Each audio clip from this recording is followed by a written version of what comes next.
Grabar. Bueno, ahora sí quito las cosas flotantes. Hombre, qué pena. Cuéntame. Es que los del grupo de videojuegos estamos haciendo una entrega en este momento y de hecho estamos pensando, ¿será que podemos salir un momento para no interferir?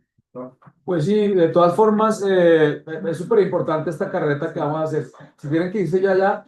No, pues de hecho sí ya estábamos conectados. Ah, bueno, están en Estamos virtual. entregando en este momento, pero para no interferir por la tarde. Bueno, igual esto va a quedar montado, pero por favor no pierdan esta información que es clave. Esto es, para mí, este momento de la semiótica. No sé si ustedes ya se han interactuado alguna vez con la semiótica. Esto para mí, les voy a decir, esto le cambió la vida. Esta hora y media que les voy a contar les va a cambiar la vida, sobre todo porque nos va a dar un chip en cuanto a nos va a cambiar el chip en cuanto a la percepción que tenemos del mundo. Entonces es clave, pues traten de demorarse lo menos posible porque no quiero que se pierdan, de la primera no me hubiera importado, pero de esta no quiero que se pierdan un segundo porque a mí toda esta información, se lo juro, me cambió completamente la vida. Es el mundo de la significación. ¿Por qué es tan importante la significación? Porque es con lo que estamos construyendo las narraciones, con significados. Entonces, esto tal vez no está dentro de un pensum, pero yo lo incluyo porque para mí fue súper importante haber recibido la información sobre la semiótica y espero que para ustedes también lo sea. O sea, creo que alguien que va a tener esto nunca va a ser el mismo. Y eso quiero, pues ustedes me dirán al final si es así o no. Pues tranquilos, vayan. Bueno, entonces yo estoy grabando, ya estamos aquí viendo esto, entonces vamos a la presentación. Eh, pero entonces quiero que sea presentar aquí así. Bueno, ¿alguien escuchó alguna vez el concepto de semiótica en sus vidas? Sí, pero no. Lo hemos oído mencionar, pero no lo hemos definido, ni lo hemos trabajado, ni lo hemos conceptualizado. Hola, Javier. Un segundito.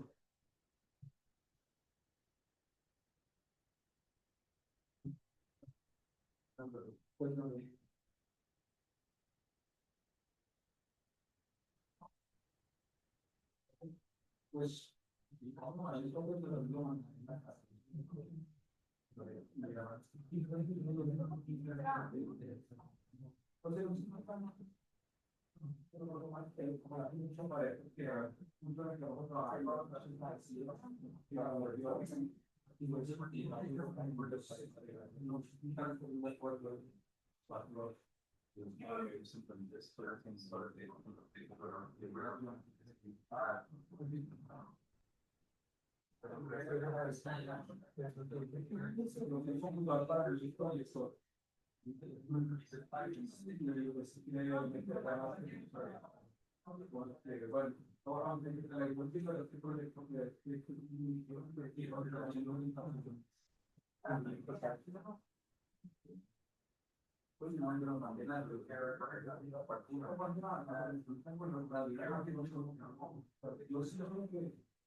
bueno, eso que estamos viendo del fondo, ¿lo reconoce a alguien, ese cuadro?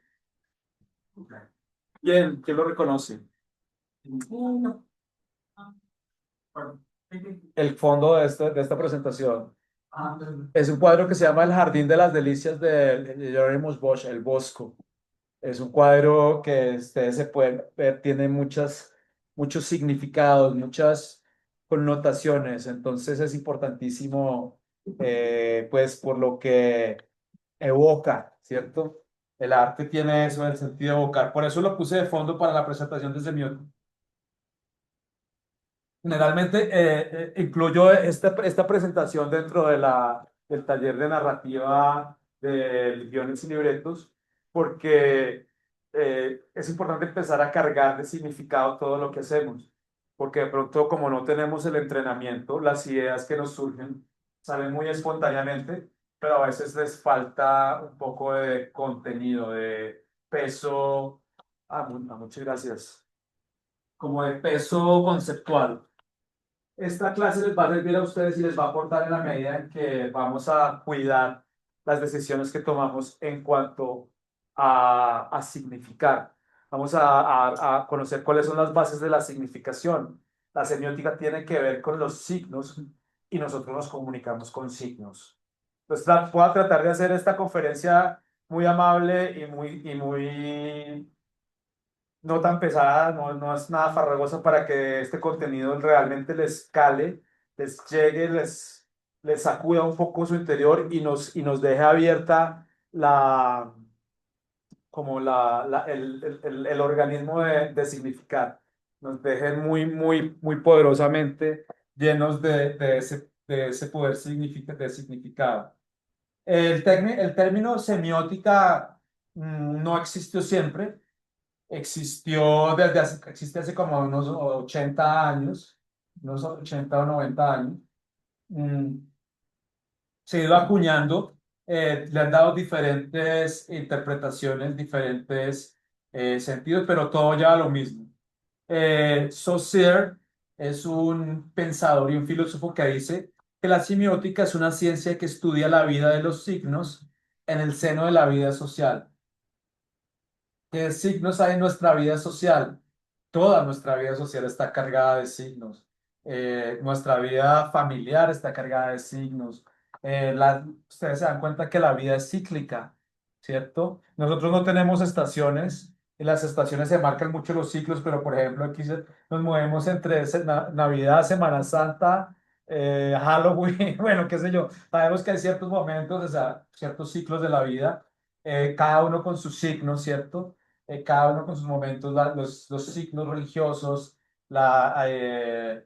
los sacramentos, bueno, mucha cantidad de cosas nos invaden en cuanto a los signos en la vida social. Eso es lo que dice Saussure. Pero llega este personaje que se llama Eric Business y dice que la semiótica estudia los procesos de comunicación, es decir, los medios utilizados para influir. Entonces pongo en subrayado esa palabra, influir. La hemos mencionado varias veces durante el día de hoy, ¿cierto? ¿Por qué la hemos mencionado? Porque realmente para bien o para mal vamos a ser influencers a través de lo que nosotros construyamos audiovisualmente. Uno no se imagina, así sea la cosa más humilde e insignificante, puede llegar a tocarle el corazón a otra persona. Entonces no podemos subestimar el poder de la influencia que hacemos con nuestros contenidos, ¿vale? Y recomendaciones, pues dice, utilizados para influir a los otros y reconocidas como tales por aquel a quien se influye. Entonces vamos a empezar a identificar quiénes son las personas a las que influimos. Vamos a tener ese ejercicio de saber a quién influimos. Y Humberto Eco dice que es una técnica de investigación que explica de manera bastante exacta cómo funciona la comunicación y la significación. Humberto Eco lo estoy estudiando para mi carrera porque él también tiene un texto sobre la sobresignificación. A veces le ponemos a las cosas más significado de lo que queremos. Queremos encontrar conspiraciones, signos ocultos y a veces es más por parte de nosotros que lo que nos propone el mismo texto. Entonces ahorita no nos preocupemos, pensemos en ese término que subrayamos, en influir. Vamos a ver que la semiótica es una práctica analítica, no es una teoría muerta. La semiótica solo funciona en comparación con textos, solamente vamos a utilizarlo para definir e investigar los significados de las cosas. Eso es una práctica analítica, por lo tanto se hace a través del pensamiento crítico, se hace a través de lo sináptico, se hace a través de un ejercicio mental, ¿sí? Eh, pues esto lo vamos a ir evolucionando ahorita. A través de la semiótica, vamos a explorar las raíces, las condiciones y los mecanismos de la significación. Hemos visto las raíces de muchas cosas, hemos visto las raíces del movimiento, de la imagen en movimiento, hemos visto las raíces de la sinapsis, hemos visto la esfinge, hemos visto cómo las cosas imposibles se unen para crear algo nuevo y eso también altera la significación. Entonces, a través de la semiótica vamos a explorar esas condiciones, esos mecanismos de lo que es significar, porque cada idea que nosotros generemos, para bien o para mal, o para diferentes personas, va a tener significados diferentes. Lo que queremos hacer es unificar el significado. ¿En qué consiste eso?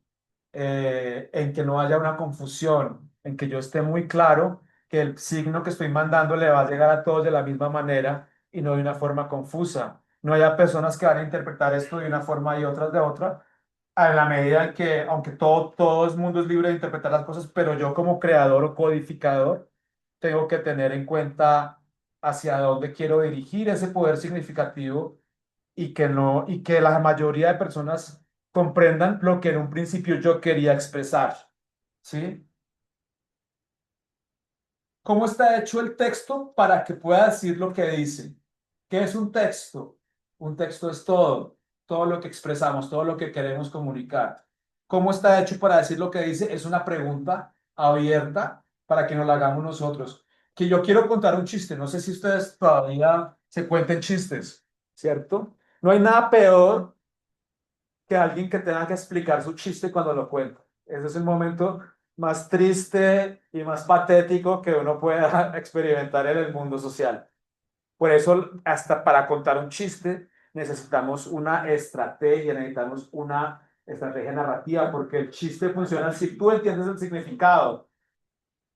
Si no entiendes el significado, estás fuera de la convención. O si el chiste es muy bobo, puede que entiendas el significado, pero a nadie le da risa o te da risa de lo bobo que es. También puede pasar.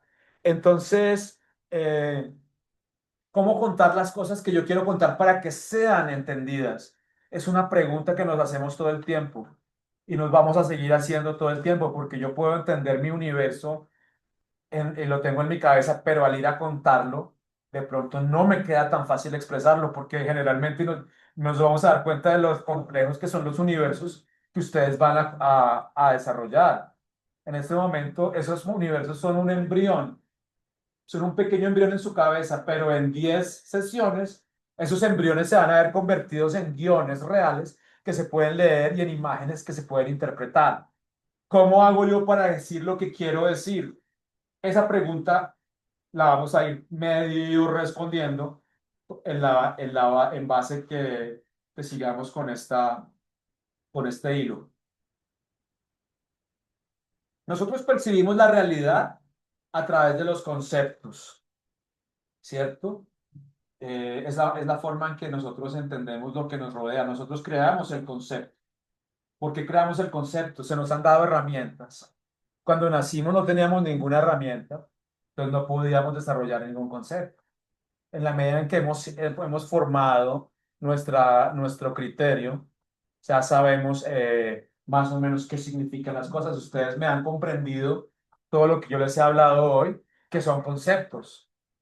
Los han entendido porque están preparados para recibir esos conceptos. Pero vamos a estar abiertos ahorita para recibir unos nuevos conceptos más complejos. Expresamos los conceptos a través de los signos, ¿cierto? Y eso quiero que lo tengamos muy claro, porque la significación viene de los signos. Conocemos los signos que hemos hablado todo el tiempo. Hablamos de la dama de Corinto, hablamos de que alguien toma una representación gráfica de la vida. O sea, todo eso lo vamos entendiendo. Entendemos la esfinge como la unión de los signos. Entendemos la unión de lo imposible para crear lo posible, los nuevos conceptos. Upa.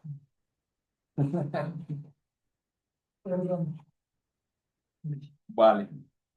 Entonces, esto es lo que quiero que nos centremos en los signos. En los signos. Los signos son la base de nuestra comunicación y de la forma en que interpretamos los conceptos. Vamos a definir signo, vamos a definir una cantidad de cosas y por eso quiero que le pongan mucha atención a esta clase de hoy y volvamos siempre. Yo les voy a pedir siempre a ustedes que volvamos a esta clase de semiótica, porque es la base de toda la fundamentación. Los signos están interconectados, forman la estructura del lenguaje. Si yo le, por ejemplo, eh, nadie en algún momento sabía que esto era un signo, ¿sí? O esto era un signo, ¿sí? Eh, Era algo, una cosa cualquiera. Para entender esto como una A o como una V, hubo un proceso de miles de años en los cuales nosotros aprendimos a hacer una convención. Hay diferentes lenguajes, pero los lenguajes son arbitrarios. Solo funcionan en la medida en que nosotros nos ponemos de acuerdo en qué va a significar qué cosa. ¿Sí? Cuando te dicen la N con la A, ma, R con R, cigarro. Nos parece hoy en día algo muy infantil, pero si no nos hubieran dicho eso, nosotros no tendríamos competencias exitosas a la hora de entender los conceptos, no tendríamos la competencia que ustedes todos tienen. La mayoría han entendido todo lo que yo he dicho hoy porque tienen unas herramientas, han sido, digamos, han sido implementados con ese conocimiento. Por eso exitosamente están recibiendo los conceptos. Esos signos que son arbitrarios se interconectan y de esa forma estructuran un lenguaje. Pero vamos a ver que un lenguaje es diferente a una lengua. Vamos a ver que una lengua es diferente a un dialecto. Y vamos a utilizar tanto la lengua como el lenguaje como el dialecto en nuestro ejercicio de construir guiones, ¿cierto? Ya vamos a ver por qué. La estructura del lenguaje se basa en su diferencia entre los signos. ¿Por qué es importante que haya diferencia entre los signos? Para que haya contraste, para que yo sepa que la A es la A y la B es la B. Entonces, cuando yo vea la A en contraposición a la B, entienda que son cosas diferentes. Por eso es importante el contraste y la diferencia. Por eso nuestro alfabeto está conformado por signos, ¿cierto? Esas combinaciones de signos nos permiten acceder al lenguaje y a través de ese lenguaje podemos, primero que todo, entender el mundo y segundo, también podemos narrar, crear nosotros mismos las historias, las narraciones. Eso es lo más importante que tenemos que entender de la diferenciación entre los signos. Vamos a hablar de tres aspectos diferentes. Hablamos primero de un lenguaje, ¿cierto? Hablamos de una lengua y hablamos de un habla, ¿cierto? Y vamos a entender la diferencia entre lenguaje, entre lengua y entre el habla o el dialecto de cada región. Hablemos de una lengua. ¿Ustedes qué lengua hablan? Español. ¿El español qué es? Es un sistema de signos. Ustedes aprendieron el español en el preescolar, ¿cierto? Aprendieron los signos como un sistema. Aprendimos los signos como el alfabeto, las vocales y los números. Y a través de ese conocimiento empezamos a movernos entre las diferentes interacciones que pasan entre ellos, ¿sí? Empezamos a entender ese código que se aprende y se retiene para su posterior uso. Se retiene porque lo aprendimos una vez. No tuvimos que aprender el abecedario dos veces, lo aprendimos una vez, lo mismo que los números. Que ahí en adelante empezaron otros niveles de aprendizaje. Empezamos a aprender con base en esos códigos nuevas cosas. Y a través de esa interacción creamos nuestros primeros ejercicios comunicativos. Primer ejercicio comunicativo que tenemos nosotros, los seres humanos, es con nuestros padres, ¿cierto? Es a pedir lo que necesitamos, ¿cierto? Luego empezamos a entender lo que los padres nos quieren decir. Dicen, caca, nene. Sabemos que no podemos meternos ahí porque es asqueroso o es malo. Entonces ya entendemos el código y nos queda muy claro, ¿cierto? Eso es el primer acercamiento a la lengua que hablamos, el sistema de signos. El habla es la suma de todo lo que se dice y se comprende. Hay combinaciones individuales de acuerdo a la voluntad de los hablantes. Si yo, por ejemplo, les digo a ustedes paila, ¿qué me entienden si les digo paila?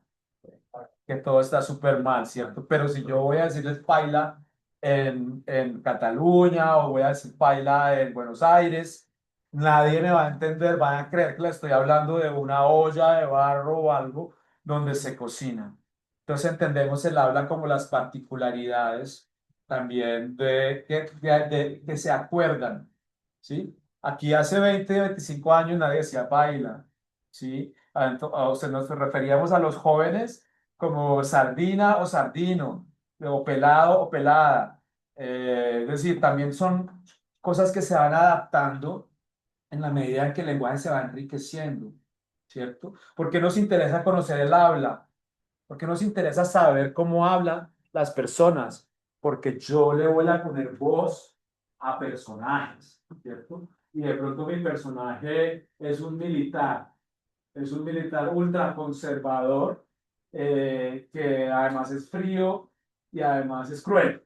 Estoy dándole atributos al personaje. ¿Cómo va a hablar un militar ultraconservador, frío y cruel? ¿Cómo creerían que habla él?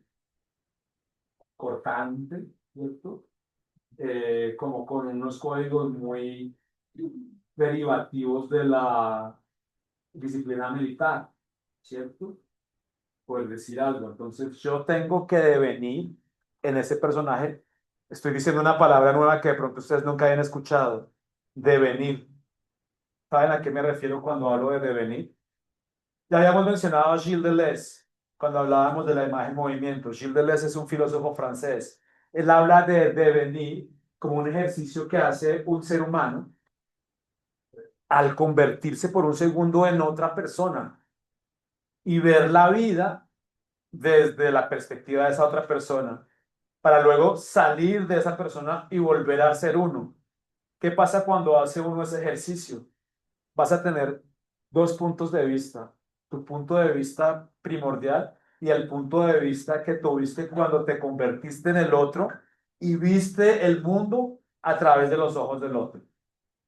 Yo puedo devenir en el Papa León, por ejemplo, y ver cómo ve la vida el Papa León. O puedo devenir, por ejemplo, no sé, pues uno puede venir hasta las cosas más imposibles, hasta las personas más terribles. Puedo volverme la persona más horrible del mundo para salir de ahí y volver a ser yo. En el asesino serial más grande, puedo ser Garavito y volver a salir y ser yo. Pero para entender un poco el contexto, el pretexto de ese personaje y ampliar el rango. Porque es importante devenir en el ejercicio de guionizar. Porque para crear una voz, a veces hay que tener ese, y puede ser fatigoso, sí, puede ser muy fatigoso salirte de ti mismo y meterte en otra persona que de pronto odias, ¿cierto? O tal vez yo quiero devenir en un niño y hablar como un niño porque mi personaje es un niño. Entonces, en ese ejercicio de devenir, estoy adquiriendo un puente para comunicarme a través de las herramientas que me ofrece ese personaje. Entonces, por eso es importante reconocer el habla, el acuerdo, la voluntad que hace que se acuerde uno y que entienda ciertos términos. Y el lenguaje es un sistema ordenado de signos cuyo significado se llega arbitrariamente por una convención cultural, ¿cierto? Entonces, por ejemplo, podemos hablar de el lenguaje cinematográfico. Ustedes vieron el lenguaje cinematográfico en una materia hace relativamente poco, ¿cierto? Me hablaban, por ejemplo, de qué son los valores de plano. No es lo mismo un gran plano general a un primer plano, pero eso lo aprendimos a través de una convención. Y en esa convención se mueve nuestro lenguaje. Entonces, para que lo entendamos desde esa perspectiva, se llega a través de una convención cultural. En el ejercicio de significar hay dos verbos que yo quiero que los tengan muy en cuenta. El verbo connotar y el verbo denotar. Yo, por ejemplo, y para que nos quede muy claro, yo digo pantalla, estoy denotando. Pero si digo pantalla maldita, ¿qué estoy haciendo? Connotando. En el maldita estoy creando un juicio, estoy creando una intervención. Ya no es una pantalla cualquiera, es una pantalla maldita. Y maldita tiene toda la convención que nosotros queramos darle, ¿cierto? Todo el significado que queremos darlo. Es una pantalla maravillosa, ¿sí? O es una pantalla mediocre. Cualquier término que a mí se me ocurra va a calificar y va a connotar lo que yo denoto, ¿cierto? Entonces, bajo esa perspectiva, ¿qué nos queda claro sobre denotar y connotar? Pero no como mencionar, no sé si connotarlo es ¿no? Sí, simplemente si yo lo connoto, lo indico, lo señalo, sin ningún juicio. Pero al darle ese adjetivo, estoy calificando, estoy juzgando, o estoy creando digamos, una relación sináptica entre las dos cosas, entre algo que estoy denotando y ya a través del juicio que estoy dando, ustedes ya entienden un poco más de de eso nuevo que se crea. Eso es la sinapsis, ¿cierto? Connotar y denotar. Entonces, nunca nos olvidemos de esto. Si yo estoy diciendo un personaje, ¿quién es mi personaje? Mi personaje es una niña, la estoy denotando, pero quiero crearle un atributo a esa niña. ¿Qué atributos le podemos dar a una niña para crear un personaje? Ayúdenme. Es una niña que feliz, ¿qué más? Curiosa, ¿qué más? Impertinente, ¿qué más? Aventurera, arriesgada, le gusta el peligro, ya tengo un personaje. Tengo un personaje que era una niña, hace 5 segundos no era nada. Ahora tengo un personaje que puede ser el vector de grandes aventuras. Puede ser un elemento que me va a traer a mí emoción, porque ya le di una connotación. Eso es, en cierta medida, el ADN de nuestra tarea como escritores y guionistas.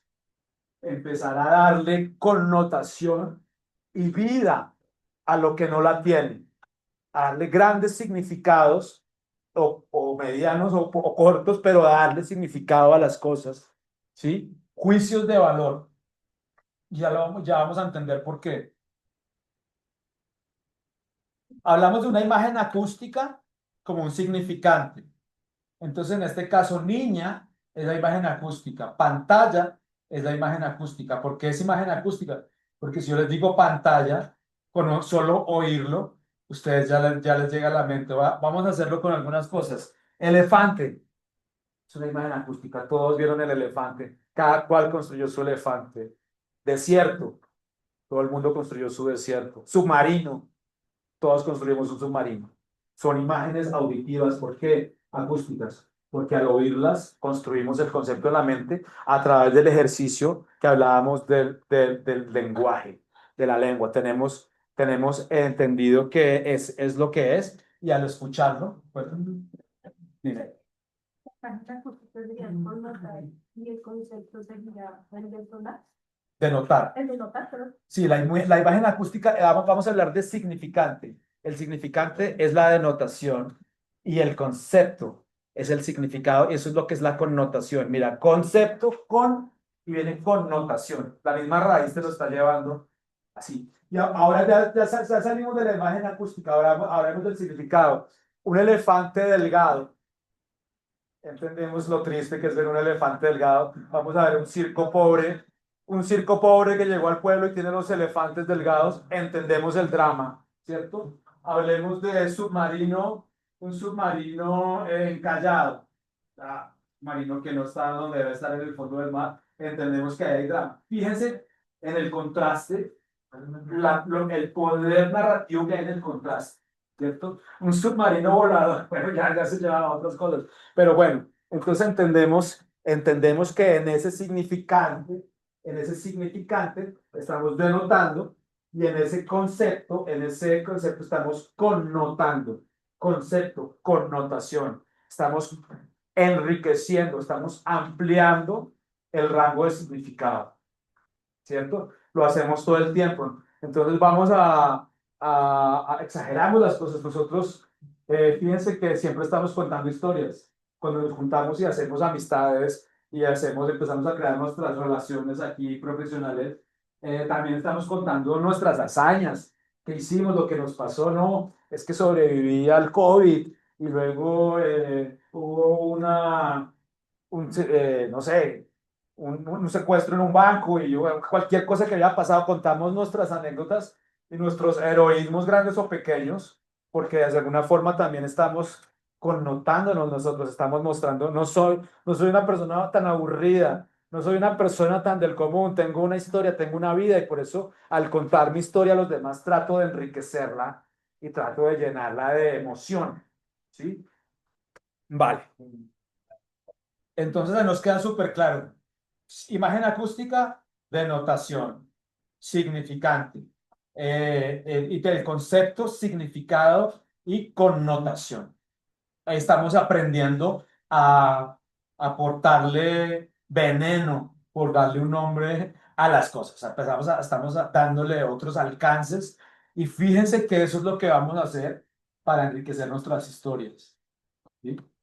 eh, un carro rojo se parquea misteriosamente frente a la casa. Ya estoy creando un misterio. Ya sé que no es un carro rojo feliz donde se van a bajar los payasos. Pues sé que hay algo que está pasando ahí, que es algo que va a complicar. Acuérdense que el conflicto es movimiento, el drama es movimiento. El movimiento es toda acción humana, lo que lleva a un cambio. Nosotros vamos a escribir siempre sobre movimientos, sobre transformaciones, sobre cambios. Un personaje que le pasa algo y lo lleva a alguna cosa. Yo, por ejemplo, les puedo decir a ustedes estas tres palabras. La palabra ciudad, la palabra mujer y la palabra hombre. Y cada cual se hizo una imagen en la cabeza de eso, ¿cierto? Pero cuando yo les muestro esto, ¿qué pasa? Aunque todas del Reino Unido. Exacto. Ya no tengo que hablar independientemente de una denotación. Estoy creando un concepto a través de esta sinapsis, de estas tres cosas, de estos tres elementos. Austin Powers, la reina Isabel y el Big Ben de Londres, ¿cierto? Estoy construyendo una relación en mi mente que conoce. Si yo no conociera estas tres personas, no podría entrar en la convención. Por eso utilizo signos universales.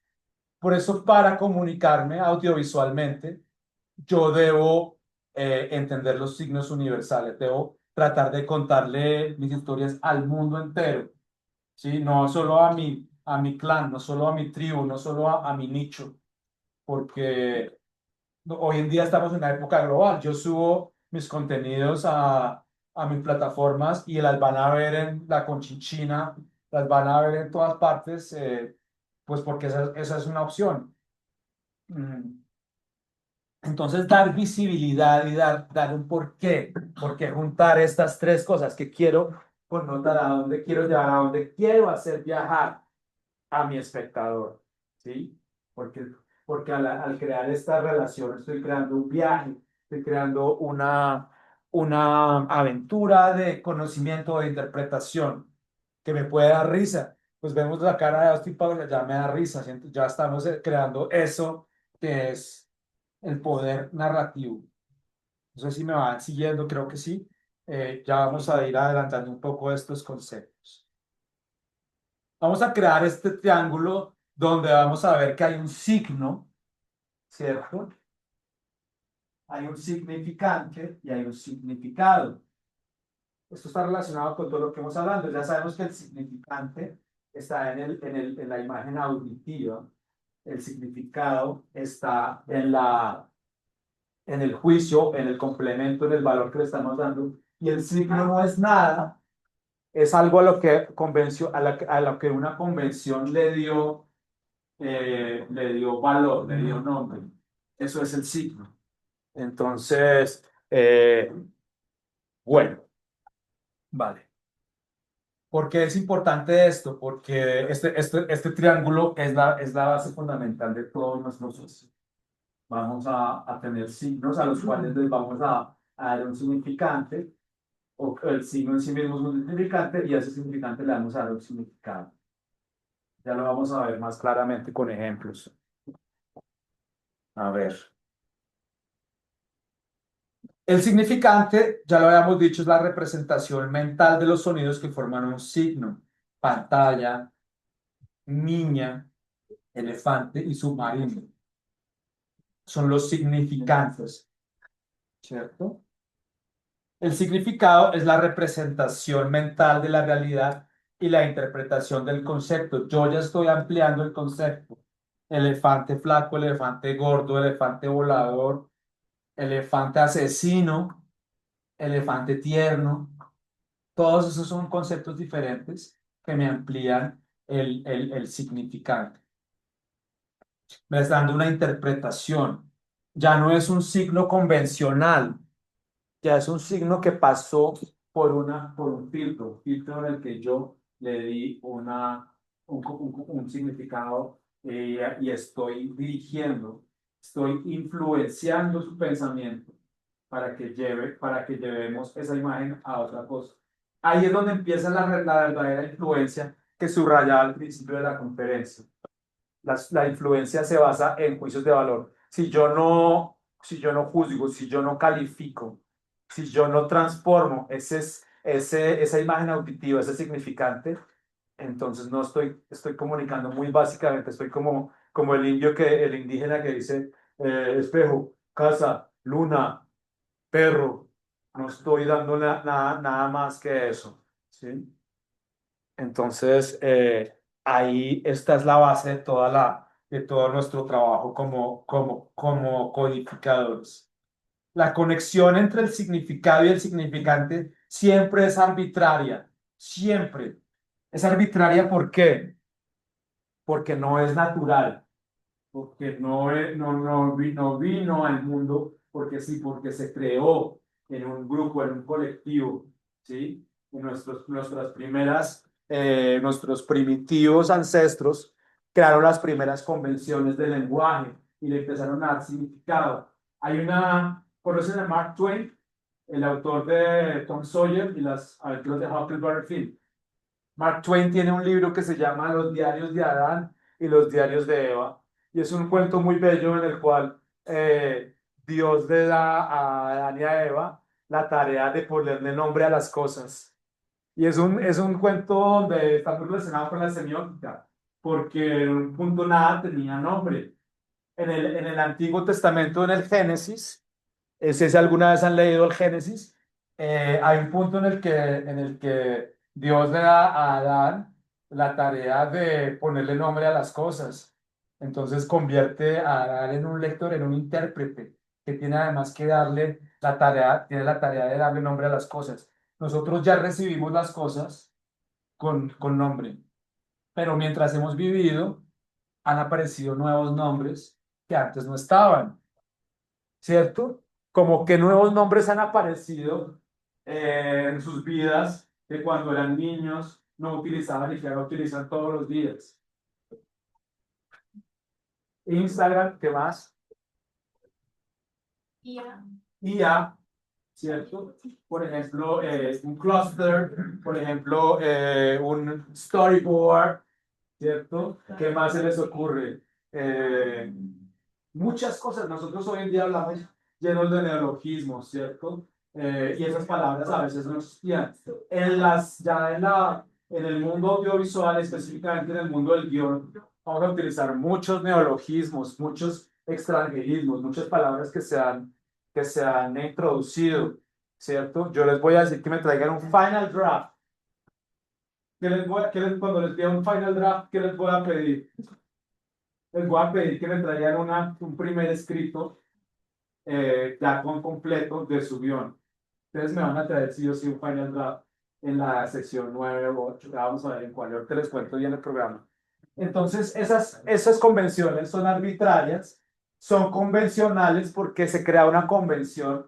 No todo el mundo va a entender que es un final draft, no todo el mundo va a entender la jerga que yo estoy utilizando para nuestro nicho de escritores, ¿cierto? Entonces es importante también dentro de la formación como guionistas y libretistas que aprendamos la convención, estemos dentro de la convención. Esa conexión también entre el significado y el significante está socialmente construida, ¿sí? Cada profesión también tiene sus propios términos de publicidad, ¿cierto? Por ejemplo, yo les hablaba, por ejemplo, de un pitch. Esto también es un extranjerismo. Les estoy hablando, por ejemplo, de una...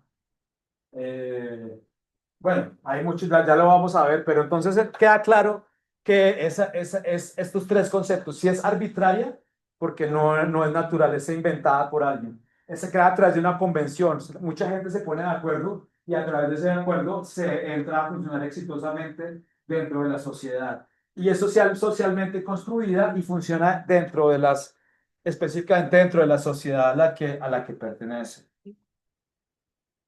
En distintos idiomas, o el mismo concepto recibe diferentes significantes. Ya sabemos que el significante es la denotación, ¿cierto? Si yo, por ejemplo, les digo esto, en francés sería arbre, en inglés sería como tree, en español sería árbol, en italiano sería árbol, y en cada palabra, en chino no sé cómo se escribe en chino, pero en chino podría ser una cosa así, qué sé yo. Entonces, cierto, nosotros entendemos esa convención de acuerdo también a nuestro lenguaje, a nuestro sistema de convención. Árbol, free, árbol. Arbitrariedad del signo es el primer principio de la semiótica, la arbitrariedad. Es decir, no me pegan la A con B, pero yo lo hago pegar a través de la convención, a través de un pacto, de una convención social, ¿sí? Ustedes conocen el cuento de Humpty Dumpty y Alice en el País de las Maravillas, ¿no? Humpty Dumpty es una figura fascinante en el mundo de la semiótica. Yo les traje este pequeño cuentito, lo voy a leer para que analicemos el poder de otorgarle significado a las cosas. No es un cuento, es un fragmento de Alicia en el País de las Maravillas. Creo que es la segunda, que es Alicia en el espejo. Empieza con un diálogo. ¿Hay gloria para ti? Dice Humpty Dumpty. No sé qué quieres decir por gloria, le responde Alicia. Humpty Dumpty sonrió socarronamente. Por supuesto, no lo sabrás hasta que yo te lo diga. Quise decir, hay un argumento lindo y fuerte para ti. Pero gloria no significa un argumento lindo y fuerte, objetó Alicia. Cuando uso una palabra, dijo Humpty, en un tono socarrón, significa justo lo que yo quiero que signifique, ni más ni menos. El problema es, dijo Alicia, si puedes hacer que las palabras signifiquen muchas cosas diferentes. El problema es, dijo Humpty Dumpty, ¿quién es el que manda? Eso es todo. Pero no, Humpty Dumpty puede que tenga un poco de razón, pero no solamente es el que manda. Alicia, al decirle que el problema es que no puede hacer que todas las palabras signifiquen muchas cosas, aunque hay palabras que significan muchas cosas. Pero yo tengo que entenderlas, no simplemente porque yo mande y quiera imponer un concepto, la gente lo va a entender. Entonces, este pequeño momento es fabuloso porque me lleva al momento más crítico de la significación, ¿cierto? Yo no puedo confundir y darle miles de significados a mis espectadores, a los que voy a influenciar. Tiene que haber un significado que sea el dominante. Y en ese significado dominante debe permanecer la idea convencional, universal. En principio, yo comunico universalmente, no comunico solamente a mi nicho. Aunque muchas historias locales se pueden volver universales, ¿cierto? Yo puedo hablar de mi pequeño trozo de mundo y a través de eso estoy creando una fábula de la vida, del universo. Ya lo hablaremos más profundamente. Bueno, entonces pasemos de Humpty Dumpty, que es un personaje que nos encanta, a hablar, por ejemplo, de este animalito. ¿cierto? Si yo, por ejemplo, de alguna forma no, yo sé que es un cerdo, pero yo no de pronto le pongo conchocoy. Para mí es conchocoy. Y a la gente que lo señale le va a decir conchocoy. Y se crea ese nombre. Pero pues la mayoría de gente lo va a entender como cerdo. Entonces yo soy Humpty Dumpty y empiezo a imponerles a ustedes el conchocoy. Entonces, ¿dónde está el conchocoy? ¿Quieres un conchocoy en salsa barbecue? ¿Sí me entiendes? Entonces ya empieza a haber una confusión de acuerdo de quién, dice quién es el que manda y pone los significados. Pero bueno, con cerdo, con chocoy, también hay un tema ahí de darle nombre a las cosas, ¿cierto? Y eso tiene mucho que ver, por ejemplo, para muchos, en muchas naciones como en el Perú, la gente dice chancho, chancho. Ah, voy a comer chancho, vamos a comer chicharrón de chancho, ¿cierto? Y pues aquí ya se utiliza la palabra cerdo, marrano, tenemos, pero yo, por ejemplo, en mi mundo, en mi universo que creo, le pongo conchocoy y creo la convención de conchocoy, por lo menos mientras leen mi cuento o mientras ven mi película, van a ver que el conchocoy tiene un significado particular. Pero es el nombre de las cosas, lo que bautizar las cosas. Aquí vamos a llegar al momento más climático de esta conferencia y es algo que tiene que ver con la palabra paradigma y la palabra sintagma. Esto es clave para poder hacer el ejercicio de significación. ¿Alguna vez escucharon la palabra paradigma? ¿Cuándo la escuchaste? Paradigma cuando se contradice una cosa con la otra. Alguna vez. Alejandro dice que el paradigma es la contradicción. ¿Quién más opina sobre paradigma? ¿Cuándo escucharon, en qué contexto escucharon la palabra paradigma? Por ejemplo, es el paradigma de la elegancia, por ejemplo, ¿no? Bueno, Sí. bueno, y el sintagma sí nos queda mucho más cercano. Sabemos que un sintagma lo hemos visto hace realmente no tanto, cuando estábamos viendo el lenguaje en el colegio, ¿cierto? Algunos tendrán el colegio más lejano, otros lo tendrán más cercano. Yo lo tengo en otro siglo, en otro milenio. Yo fui al colegio en los años 80, entonces imagínense. Pero bueno, el sintagma lo tenemos fresco todavía. ¿Por qué me parece importante que paremos todo en este momento y nos concentremos en estos dos conceptos? Porque aquí está la base de todo el ejercicio de significación que vamos a hacer durante nuestro trabajo como escultores. Eh, Vamos a ver que el sintagma lo vamos a relacionar con la denotación, ¿cierto? El sintagma denota. ¿Cuándo denotamos algo? ¿Cuándo denotamos algo? Que lo hicimos hace un ratico. Cuando señalamos. ¿Quién denota algo? Denótenme algo a alguien por aquí. Denótenme algo que veamos por aquí. Yo denoté lo primero que fue. Yo denoté la pantalla, ¿cierto? Pues yo voy a denotar la ventana. El videobeam, estamos denotando un videobeam. Estamos denotando un termo. Estamos denotando una corbata. Estamos denotando. Entonces el sintagma denota, ¿cierto? Y el paradigma connota. Entonces hablábamos de connotación, hablábamos de concepto, hablábamos de cuando yo connoto y cuando yo denoto, el paradigma connota, ¿cierto? Vamos a hacer un ejercicio. Vamos a ver esta imagen y entonces ponemos las noticias. Entonces las noticias, yo pongo por ejemplo el canal Señal Colombia. Entonces en el canal Señal Colombia me dicen, guerrilleros de las FARC se tomaron la población de Silvia en el Cauca. Una noticia. Le voy a cambiar a RCN y en RCN va a ser diferente. En RCN me van a decir eh, los bandidos de las FARC se tomaron cobardemente la indefensa población de Silvia Cauca. ¿Qué pasó ahí? Hubo juicio de valor, ¿cierto?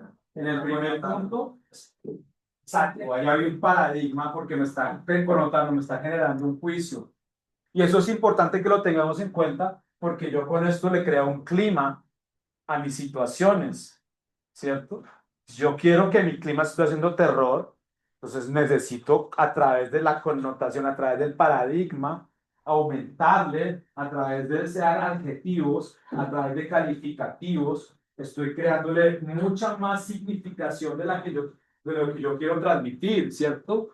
Entonces, o por ejemplo, puedo decir insurrectos, o el glorioso ejército revolucionario defendió los intereses del pueblo al tomarse el municipio de Chillán y estoy completamente del otro lado, ¿cierto? Entonces también el paradigma me permite a mí ubicarme dentro de dentro de un sistema de juicio y de valor de tomar partido, ¿cierto? Tener un punto de vista es importantísimo. Ahora que estoy estudiando creación literaria, existe algo que se llama la pentafonía narrativa. La pentafonía tiene que ver con el sujeto, el objeto, las relaciones entre sujeto y objeto, el punto de vista y los medios que utilizo para contar. Eso también lo vamos a poder perfectamente adaptar en la creación de guión. Un sujeto es la persona a la que le suceden las cosas, el objeto es el tema o el punto que yo quiero desarrollar. La relación entre objeto y sujeto es como, digamos, utilizo el tema y la idea para conectar al sujeto y crearle un destino. El punto de vista de quien habla me crea también un sesgo desde donde se ve la historia y los medios son todos los recursos que ya o que ya vamos a aprender o que ya hemos aprendido para poder potencializar esta narración. Entonces, en el ejercicio del paradigma y el sintagma, estamos complementando nuestra labor de creadores y de narradores. Sherezada, ¿conocen a Sherezada? Las mil y una noches. Sherezada era una mujer que, digamos, hubo un califa en el Medio Oriente que estaba muy resentido porque lo engañó a una mujer. Entonces él se quería vengar de todas las mujeres y todas las noches se iba a llevar a una mujer a la cama y la mataba. Era un misógino asesino. Pero Sherezada era una mujer muy inteligente. Entonces, cuando ella hizo el amor con el califa y antes de que la matara, le empezó a contar una historia. Pero hubo un punto en el que no le siguió la historia. Y entonces el califa no fue capaz de matarla porque quería saber cómo seguía la historia. Y entonces al día siguiente, la noche siguiente, le contó cómo seguía la historia, pero también la dejó en punta. Entonces el califa tampoco la pudo matar porque quería saber cómo terminaba y así pasaron 1000 noches más una noche y en ese lapso Sherezada tuvo hijos del califa y al final juntó historias tan magníficas como las del califa Harun al-Rashid, como la de Shiva del Marino, ¿cierto? Como las de Ali Baba y los 40 ladrones, que son historias fantásticas que surgen de ese compilado de las mil y una noches, que fue lo que se inventó Sherezada o el personaje de Sherezada para salvar su pellejo de ese asesino misógino. Entonces, ese es un poco también el poder de la narración, ¿no? El poder también de manejar las tensiones. Cuando aprendamos ya a desarrollar nuestras historias, vamos a tener que crear puntos de tensión o plot points, otro punto de lenguaje que les estoy diciendo, otro neologismo, plot point o puntos de giro, donde yo voy a crear, a distribuir la acción. Si yo pongo a mi personaje que le pase todo en la primera escena, entonces, ¿qué hago con el segundo y tercer acto? Entonces también tengo que empezar a desarrollar una estrategia, lo mismo que al contar un chiste. No puedo empezar y tirarme el chiste contando cómo va a terminar desde el principio. Tengo que distribuir toda mi estrategia narrativa para que al final, y entonces el pastuso cae, guau, guau, guau. ¿Sí me entiendes? Es más o menos lo que vamos a hacer durante el taller. Es un taller también donde vamos a utilizar el diseño narrativo. ¿Cómo puedo hacer que una historia que me cuentan me parece aburridísima? ¿Cómo puedo hacer que no sea aburrida? ¿Cómo puedo meterle elementos que la hagan viva, que me haga vibrar, que me hagan chillar o que me hagan gritar. Eso es lo que nosotros queremos hacer con nuestros espectadores, influenciarlos hasta la médula. Queremos que nuestras historias no sean indiferentes, que se queden en ellos, que les hagan una transformación. A todos nos han transformado las películas. Yo me acuerdo cuando fui a ver la Primera Guerra de las Galaxias cuando era niño y salí queriendo tener un sable de luz, queriendo que llegaran a... así le pasa a uno la vida, ¿no? Indiana Jones quería ir a ver las aventuras. Uno se influencia y esas influencias, quiéralo o no, nos van a cambiar la vida, nos van a definir lo que somos. Y vienen nuevas generaciones detrás de nosotros que están muy pendientes de lo que nosotros hagamos. Nosotros tomamos la decisión de venir a una facultad de animación, de cine, de videojuegos. Estamos tomándonos la molestia de aprender a contar, a narrar, ¿sí? ¿Por qué? Porque necesitamos un público, necesitamos alguien que nos escuche, alguien que reciba toda esa carga energética que tenemos para transmitir. Entonces, en ese ejercicio está el hecho de significar, crear significados, conjugar esos significados, ponerlos, digamos, a funcionar a nuestra medida. Entonces, nos quedó claro lo del paradigma y lo del sintagma, ¿verdad? Espero ver mucho de eso ya ahorita en las historias que se van a inventar. Vamos a hablar de indicios, vamos a hablar de íconos y vamos a hablar de símbolos, ya para terminar. Un indicio, por ejemplo, si hay, hablemos que son signos que sin parecerse al objeto significado, mantiene con él una relación de dependencia. Si yo, por ejemplo, veo a una persona que está muy flaca, con ojeras, y su piel es de un color verdosa, es un indicio de qué? ¿Qué? Enfermedad, infección, ¿cierto? Maluquera, una infección o una enfermedad que lo está debilitando. Es un indicio. ¿Por qué me interesa el indicio? Porque si yo, por ejemplo, estoy construyendo una historia de detectives, el detective va a encontrar un indicio en una huella, en una pluma, ¿no? Encontré una pluma naranja en la escena del crimen. Y entonces el principal sospechoso es una bailarina de cabaret que usa plumas en su atuendo. Pues ya estoy generando un indicio. El fuego, el humo, es un indicio de fuego, ¿cierto? Las huellas son un indicio de que alguien pasó por ahí. ¿Quién me da otro ejemplo de algo que me sea un indicio? A ver, escritores. ¿Huellas? Huellas, sí. ¿Qué más? Gotas de sangre. Gotas de sangre, me están diciendo que alguien está herido, alguien está sangrando. ¿Cierto? ¿Cuál? Aromas, pero estamos hablando de visualmente. ¿Sí? Dime. Castillo de Bala. Un castillo de bala, ¿cierto? O Humedad.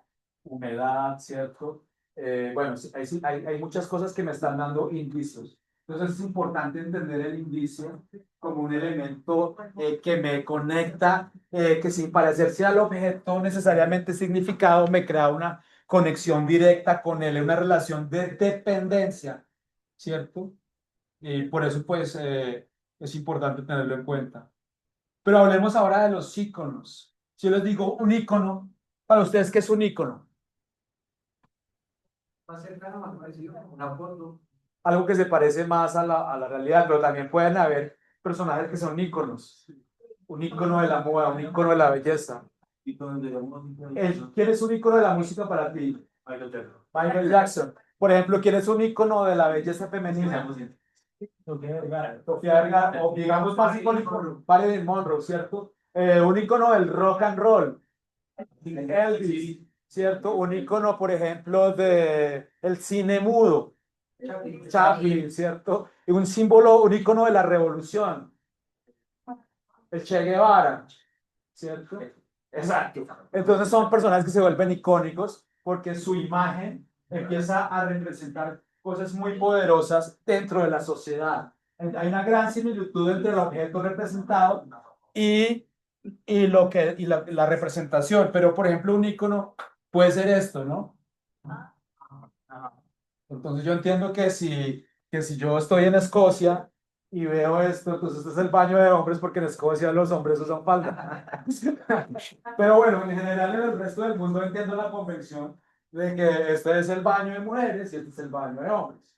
O que si hay un baño, también existen baños, digamos, eso, como para personajes que están transicionando, que bueno, también es todo dentro de las posibilidades, ¿cierto? Entonces esto es el icono.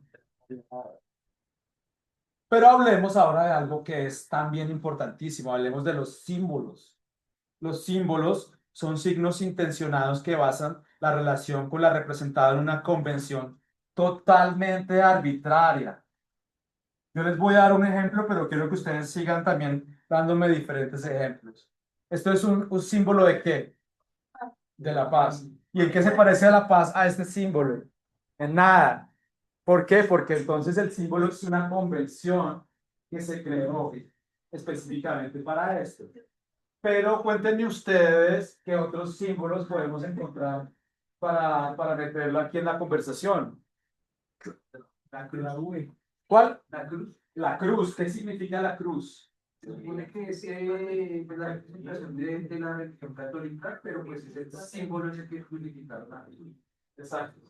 Es un símbolo, digamos, que tiene muchas connotaciones. Nosotros entendemos el símbolo de la cruz, que es universal porque el catolicismo o la religión católica, pues la entiende todo el mundo y sabe de qué se trata. Se trata de un homicidio súper cruel, aberrante y súper morboso a un hombre joven, lo desnudan y lo amarran a un palo a que sangre y se muera. No hay nada más aberrante que en la historia que ese crimen, ¿cierto? Eso es un ajusticiamiento además. Y eso pasó a convertirse en un símbolo de la cruz, pero entonces ya entendemos la convención. En una película de terror vemos que aparece una cruz. ¿Qué pasaría ahí? ¿Cuál sería el símbolo dentro de la película de miedo? Pues depende de cómo se funciona la cruz, primero que nada. Exacto. Invertida es más Satánico. Y si está derecho, es Exacto. Entonces ahí entendemos, o si hay un vampiro y le sacan la cruz al vampiro, pues sabemos que la convención del vampiro también es importante hablar de los géneros y cómo respetar los géneros a través de los símbolos. Sobre todo en los géneros de fantasía y ciencia ficción y misterio y terror. La convención del vampiro, yo no puedo poner a mi vampiro en la playa a mediodía a echarse un bronceador comiendo camarones al ajillo. Porque eso está completamente, me saca de la convención. Entonces yo tengo que respetar la convención y esa convención está hecha a través de símbolos. ¿Qué otros símbolos se acuerdan que podemos poner en discusión? No. ¿Cuál? La esvástica legógira o la esvástica dextrógira dependen de los significados de acuerdo hacia dónde vayan dirigido el movimiento. En la India es donde surgen, digamos, las primeras esvásticas, significan el poder y el movimiento de transformación de la Tierra. Solo que los nazis utilizaron y tergiversaron ese método, lo invirtieron para mostrar un poco esos acercamientos místicos tan diabólicos que tenían de supremacía y dominación. En el judaísmo existe la menora. ¿Saben qué es la menora? Es como un candelabro que tiene como diferentes... Y simboliza la Pascua, ¿no? Simboliza es el símbolo de la Pascua también. ¿Qué otro símbolo se les ocurre? La calavera, eso La calavera, el huesito de los piratas o el veneno, ¿sí? Hay muchos símbolos y fíjense que los símbolos están llenos por ejemplo, si yo hago esto y le pongo aquí esto, cualquier cosa que ponga aquí adentro, ¿qué pasa? Está prohibida. Pero esto es una convención, esto alguien se lo inventó, ¿sí? Ya utilizo un símbolo, pero le pongo un icono adentro. Por ejemplo, el icono que le pongo acá es, por ejemplo, el cigarrillo. Entonces ya la gente entiende que no fumar. Estoy asociando un símbolo con un icono para crear un elemento comunicativo importante. Fíjense que todo el tiempo estamos hablando de asociaciones. Todo el tiempo estamos construyendo grandes asociaciones para crear los significados. Entonces, bueno, nos queda claro que es una que es el índice, nos queda claro que es el icono y nos queda claro que es el símbolo, ¿vale? Bueno, esta conferencia se va a terminar. A mí también me gusta mucho hablar de Roland Barthes, que es otro pensador, y esto también es importantísimo. Esto que les voy a contar habla de las tres capas de significación, y es como nosotros también, primero como espectadores, percibimos los significados en tres niveles, y por lo tanto, como creadores, también podemos profundizar un poco en los conceptos que vamos a codificar. Les voy a mostrar una imagen de la revista Paris Match del año 1930 y pico. Eh, si les muestro esta imagen, ¿ustedes qué están viendo ahí? Reclutamiento infantil, ¿qué más? Primero empecemos con algo lo más pandito. Empecemos que es un niño moreno, un niño negro. ¿Qué más podemos ver? Tiene una boina, tiene como un uniforme militar, más que el uniforme está como en una posición de saludo militar, ¿cierto? Alguien dirá, ay, tan lindo el niño, ¿cierto? No, gracias, pero ¿Cómo? No, no, no. Aquí estamos hablando de, es más o menos la época, pero aquí, fíjate que eso vamos a llegar, esta es una primera capa de interpretación, es un primer nivel de interpretación al que siempre vamos a llegar de primera. ¿Qué es lo primero que vamos a llegar a hacer? Vamos a llegar a definir algo desde lo superficial, lo que nos dice, ay, tan lindo el niño, está como en Boy Scout, es como, ay, qué ternura, tan divino, ¿sí? Pero vamos a empezar a meterle capas de significación, ¿cierto? Entonces, en un significado de primer orden, vamos a hacer una descripción superficial de la imagen. Es un niño aproximadamente de unos 9 a 11 años, ¿cierto? Es un niño de origen afro que está mirando a un punto fijo en el horizonte mientras hace un saludo militar, viste una boina y un traje que parece ser como de corte militar. No nos estamos inventando nada que no esté en la foto, ¿correcto? Vamos a meternos un poquito más, vamos a hacer un significado de segundo orden. Vamos a hablar de valores culturales, ¿cierto? Valores culturales como cuáles, por ejemplo, Yannick decía reclutamiento infantil, ¿cierto? Guerra civil. Me está diciendo aquí que hay algo anómalo. ¿Hay algo anómalo en esta imagen? ¿Saben a qué me refiero con anómalo, no? Algo que no está bien, algo que está, algo fuera de lugar. ¿Qué es lo anómalo en esta fotografía?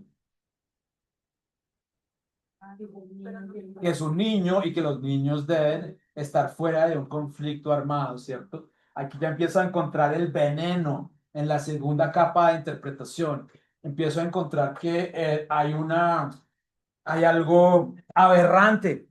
¿Y el aberrante en qué está? En que es un niño que debería estar jugando con carritos y palitos pateando una pelota. No debería estar saludando a un superior, porque el niño no debería tener más superior que sus padres o sus maestros o sus cuidadores. ¿Sí?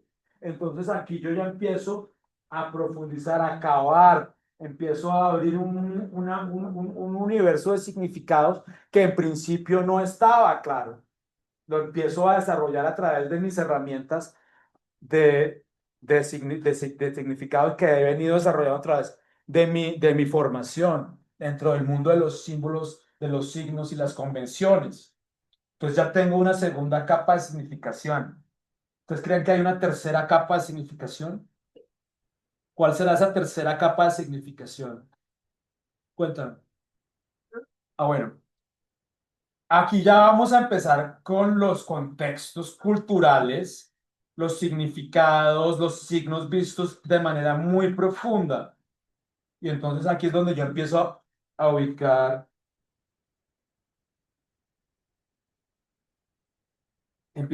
esto, por ejemplo. ¿Qué es esta foto? ¿De dónde salió esta foto? ¿Cuál es el contexto de esta foto? ¿Dónde la tomaron? ¿quién es esto? ¿Cuál es el origen? ¿Por qué la revista Paris Match? Entonces, hay algo que entonces empezamos a ver la historia, ¿sí? Empezamos a entender lo que se trata de la Cuarta República. Tenemos que hablar de Francia, de la Cuarta República, de la cual su líder es Charles de Gaulle, ¿cierto? Charles de Gaulle es el líder de Francia durante la Cuarta República. ¿Qué pasa durante la Cuarta República? Francia es un país que toda la vida ha tenido grandes ideales de fraternité, igualité y liberté, ¿cierto? Pero aquí hay un problema. Francia es un país colonialista y sus colonias del norte de África, como Argelia, Costa de Marfil, ¿cierto? Fueron unos sitios donde esa fraternidad, esa igualdad y esa libertad no se dio. Entonces, ¿qué hizo Francia en estos territorios? Dominó, colonizó, extrajo recursos, asesinó en masa, desapareció, ¿cierto? Y también llegó a involucrar el,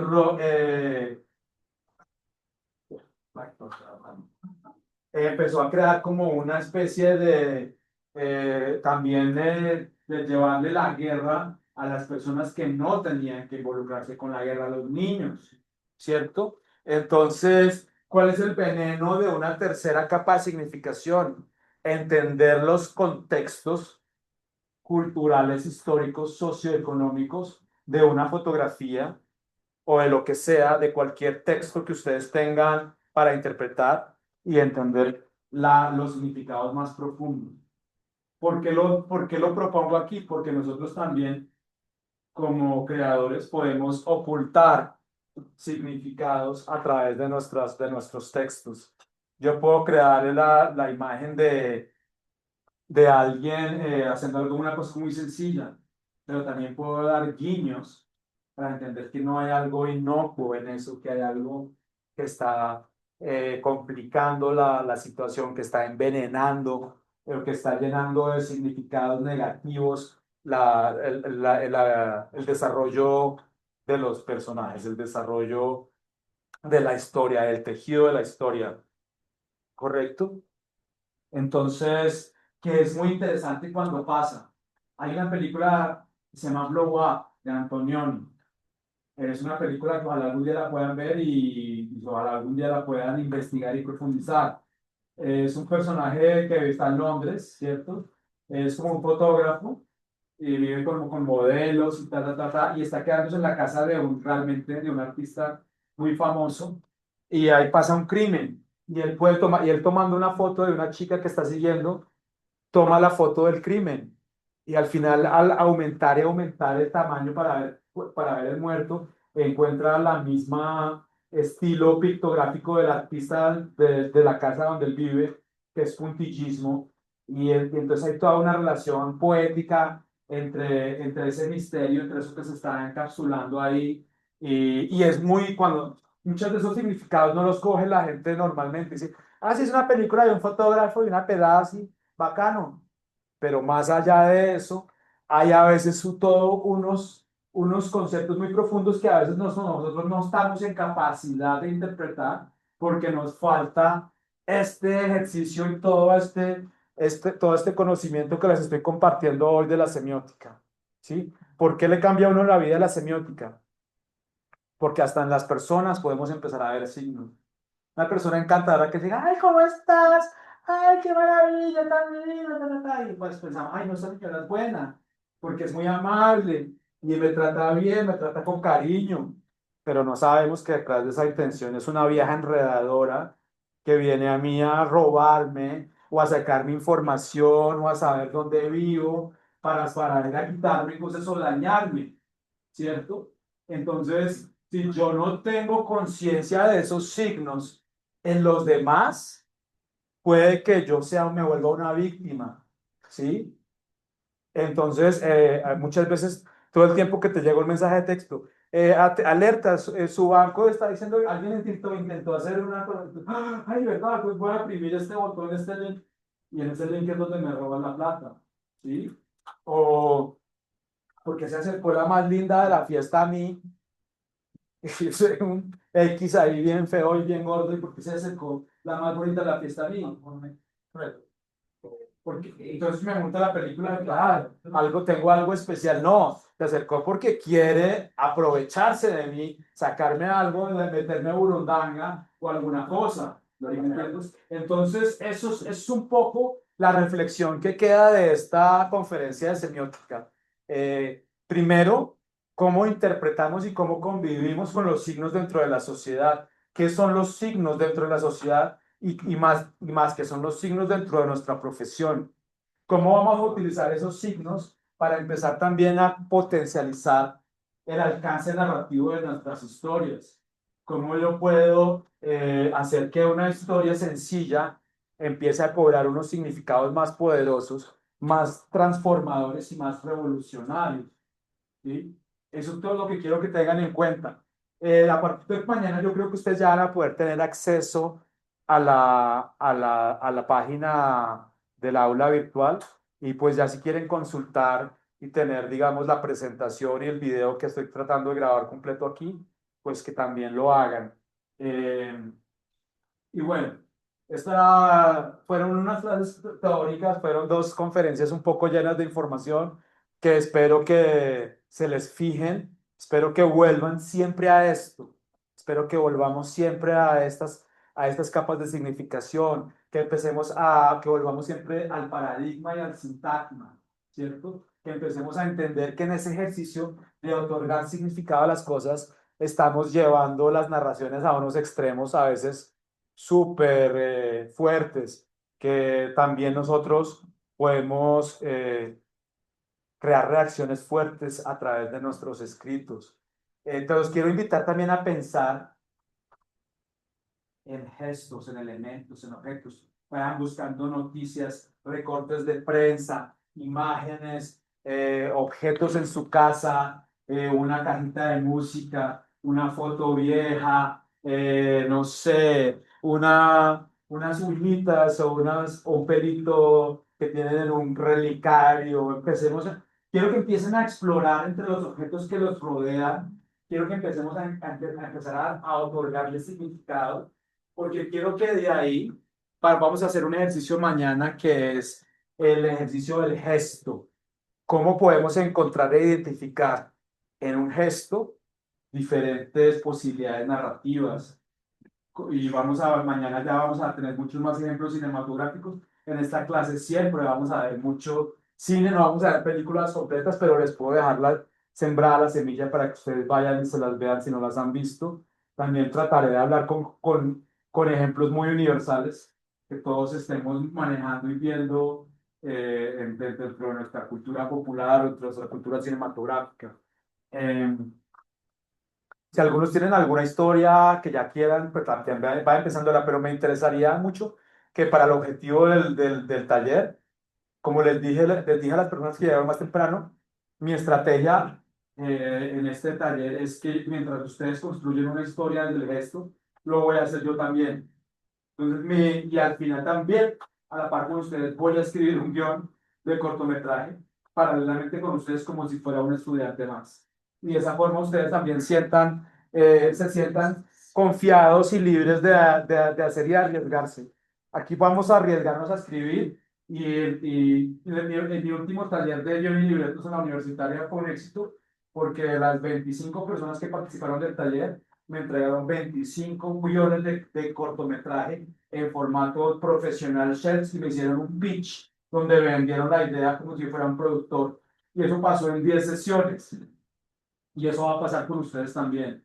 Entonces van a ser momentos muy intensos, van a ser momentos muy transformadores, donde vamos a empezar a empoderarnos de nuestra tarea de narradores. Los narradores de historias somos los que vamos dándole forma a la historia, al mundo. Si no hubiera sido alguien, no se hubiera tomado la molestia de contar nuestra historia, de transmitirla a las generaciones, estaríamos perdidos en un caos y no hubiéramos evolucionado. Las historias transforman el mundo, transforman las personas, las voluntades. Las historias pueden transformar también la sensibilidad, pueden conmover, pueden crear nuevos pensamientos, nuevas influencias. Las historias pueden cambiar el mundo. para que lo tengamos en cuenta. Y eso va esto va a ser un laboratorio donde ustedes van a explorar dentro de ustedes mismos los gestos, las semillas, lo que va a ser la historia y vamos a empezar a construir una historia desde mañana mismo. Y vamos a tener mucho trabajo de taller, nos van a cambiar de salón, no vamos a tener computadores. Los computadores los tienen ustedes en casa y yo les voy a enseñar cómo funciona el Shells para que empiecen a desarrollar también su Final Draft en el Shells. Les voy a mostrar, por ejemplo, de pitch cinematográfico para que ustedes lleguen y me hagan un pitch con todas las de la ley y para que pronto ustedes vayan a los mercados, al BAM, al Bogotá Audiovisual Market, vayan al Festival de Morelia, vayan al Festival de Guadalajara, al Festival de Cannes, al Festival de Animación de Anoyel, ¿cierto? Y ustedes ya también tengan todas las herramientas para conseguir los recursos. Porque lo que les digo, no, la estrategia hoy en día no es financiar nosotros y empobrecer a nuestros padres y nuestras arcas para hacer nuestras historias. Para eso existen fondos y todo el tiempo están buscando nuevos talentos. Ustedes están jóvenes, están llenos de historias, llenos de pasión. Y eso es lo que quiero que conectemos. Conectemos esa pasión por contar las historias. Les cuento rápidamente en qué consiste, va a ser nuestro taller. Mañana vamos a hacer una búsqueda de gestos. Vamos a ver lo que es un gesto y cómo de un gesto surgen las historias. De ese gesto, de esas historias, vamos a desarrollar un logline. ¿Un logline qué es? Un logline es cuando ustedes prenden Netflix y van a ver una película. Entonces, un hombre y una mujer se enfrentan al dilema, bla, bla, bla, bla, bla. Es contar la historia en una frase. Puede ser lo más difícil del mundo, pero lo vamos a hacer y lo vamos a hacer bien. Después del love line, vamos a desarrollar un storyline. Un storyline es donde ustedes ya me van a contar desde el comienzo hasta el final lo que pasa en su historia, también ocultando cosas, también para que el que lo lea le quede como la necesidad de saber más, ¿cierto? Porque también eso lo vamos a hacer en un pitch. En un pitch no vamos a contar todo, vamos a contar lo que más atrapa, vamos a seducir, ¿sí? Después de ese storyline, vamos a hacer una escaleta, ¿sí? El trabajo de escaleta es diferenciar escena por escena todo lo que pasa. Y lo que metamos en el storyline va a quedar hasta el final. Luego vamos a hacer un ejercicio que a mí me encanta, que es el ejercicio de las fichas. Vamos a escribir las escenas, escena por escena, en las fichas y vamos a pegar el post-it en la pared y vamos a ver cómo funcionan, qué funciona, si esta escena me funciona acá, la puedo cambiar, si la tengo que quitar. Después de ahí vamos a empezar a escribir las escenas. Vamos a estudiar de qué se tratan las escenas, unidades de tiempo y espacio que conforman la escena. Tiempo, espacio y acción. Vamos a ver que hay escenas narrativas y hay escenas dramáticas. Y vamos a entender cuál es la diferencia y cómo las vamos a utilizar y cómo las vamos a diferenciar. Luego de eso vamos a escribir un guión en el formato Shells. Vamos a hacerlo con el formato como es el número de escena, interior, exterior, día, la locación, las acciones que se escriben en presente. En un guión, en mi clase nunca van a escribir, vamos a hacer un acercamiento, un primer plano, eso no es eso no es en mi clase de guión. En la clase de guión vamos a escribir acciones puras. Un hombre camina cabizbajo, se acerca a un abismo y se queda quieto, pendiente entre el abismo. Vamos a trabajar acciones. Ya la parte técnica, entonces la cámara se acerca y entonces vemos, eso no, eso lo vamos a hacer ya cuando dirijamos o cuando traspasemos o traslapemos desde el papel a la película, que también lo van a hacer ustedes y ojalá las historias que surjan de sus guiones las conviertan en animaciones o en videojuegos al final de la carrera, ¿correcto? Y también al final, la clase final es un pitch cinematográfico. Ustedes van a venderme en 10 minutos la idea y porque yo voy a invertir, yo como productor, voy a invertir recursos en su historia. Ustedes ya les voy a dar las herramientas en algún momento para que tengan todo para desarrollar un pitch. De eso se trata la clase de narrativa de guión y libretos. No sé si tengan alguna pregunta, les haya quedado alguna duda con respecto a lo que vimos. Si les queda alguna duda, es el momento de hacerlo. Nunca se queden con una pregunta, porque pues eso después no sé. Pues bueno, podemos, bueno, paremos aquí la grabación.